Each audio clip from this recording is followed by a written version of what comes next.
Arc-en-ciel de bonne humeur chez We Love. Je fais une précision sur cette vidéo concernant le traite. Donc j'en parlais en fait avec une CC et elle clarifiait avec moi effectivement que le traite et l'ignorant, c'est deux choses complètement différentes. Donc je suis entièrement d'accord, même si parfois à un degré près,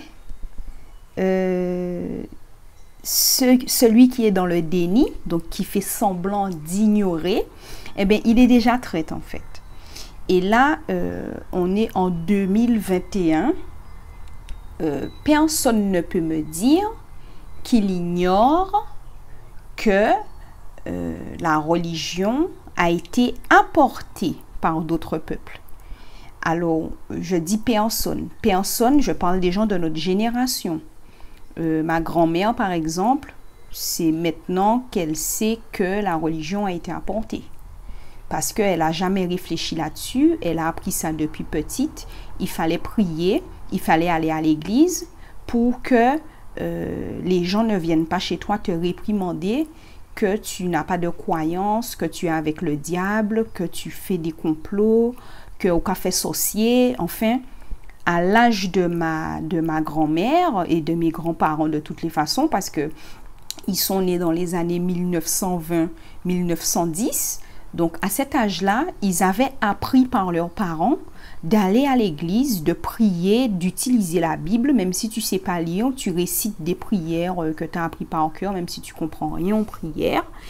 Et pour ne pas pour que le diable ne vienne pas ou pour que tu n'ailles pas en enfer. Mais en vérité, on le sait maintenant et de mieux en mieux, et on le sait encore plus, que c'est l'oppresseur qui réprimandait violemment les personnes qui n'adhéraient pas au culte ou à la religion.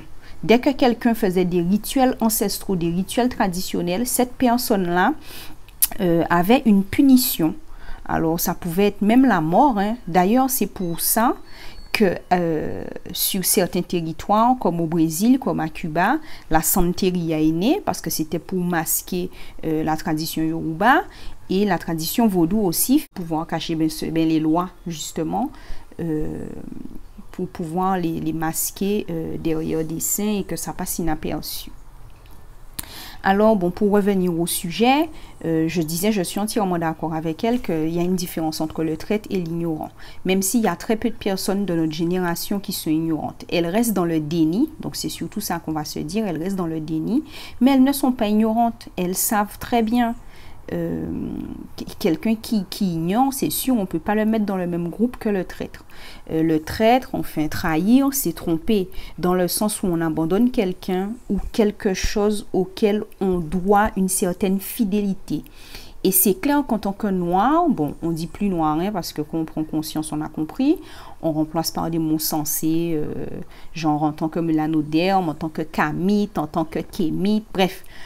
On sait très bien à qui on doit notre liberté physique, donc on sait très bien à qui on doit être fidèle. C'est pas Zizi Crasse, c'est pas son super papa, Dieu, que j'appelle Lumière qui brille, qui sont venus nous libérer. Au contraire, ces noms-là, ces concepts-là, ces égrégores-là, si vous voulez, parce que ce sont vraiment des concepts en vrai, à qui on alimente une énergie, eh bien, ils participent en fait au plan de l'oppresseur. Et l'oppresseur, son rôle, c'est de nous oppresser. Sans aucun effort, grâce à la religion, sans aucune violence, juste avec un livre, nous, on se retrouve à enseigner à nos enfants comment aimer lumière qui brille et ne pas se rebeller en fait devant le plus fort, même si le plus fort fait partie de la minorité au final. Parce que les oppresseurs, ce sont souvent ceux qui se sont accaparés nos territoires et qui ont décidé à notre insu que ça allait s'appeler Guadeloupe sans nous demander notre avis, quoi. Surtout dans nos départements d'outre-mer, on voit comment la France s'est imposée.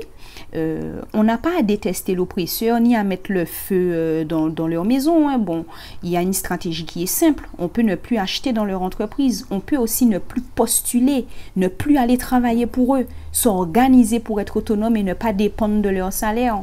Moi, je me rappelle encore quand j'étais à Pierre-et-Vacances, j'étais contente. Mais c'était une sécurité de l'emploi que j'avais un salaire tous les mois, mais avec quelle énergie, avec non, franchement, j'étais malheureuse là-bas. J'étais vraiment malheureuse. En plus, au niveau du management, c'était zéro. Donc, non, c'était clairement pas possible. Mais on a le pouvoir de choisir qui on aide avec notre argent et qui on aide avec notre énergie aussi quand on va travailler pour un patron. On a le choix. Donc, il faut qu'on garde ce choix-là, qu'on sorte de notre zone de confort et qu'on réalise ce qu'on a à faire. On veut vivre. On ne veut plus survivre, alors on s'organise comme on peut et on prépare déjà notre vie. On arrête de survivre. On prend les bonnes décisions qui s'imposent. On consomme au maximum dans notre communauté. Et chez We Love, c'est clair, c'est mathématique. Ça ne peut qu'en fonctionner. On ne peut qu'avancer si on reste ensemble et qu'on s'unit. Voilà, c'est ce que j'avais à dire chez We Love. Je vais peut-être te faire un petit aparté parce qu'il y a quelqu'un qui m'a envoyé un commentaire. On va parler de l'histoire de Judas et Zizi Crass rapidement. Mais je te dis à bientôt pour une prochaine vidéo. Allez.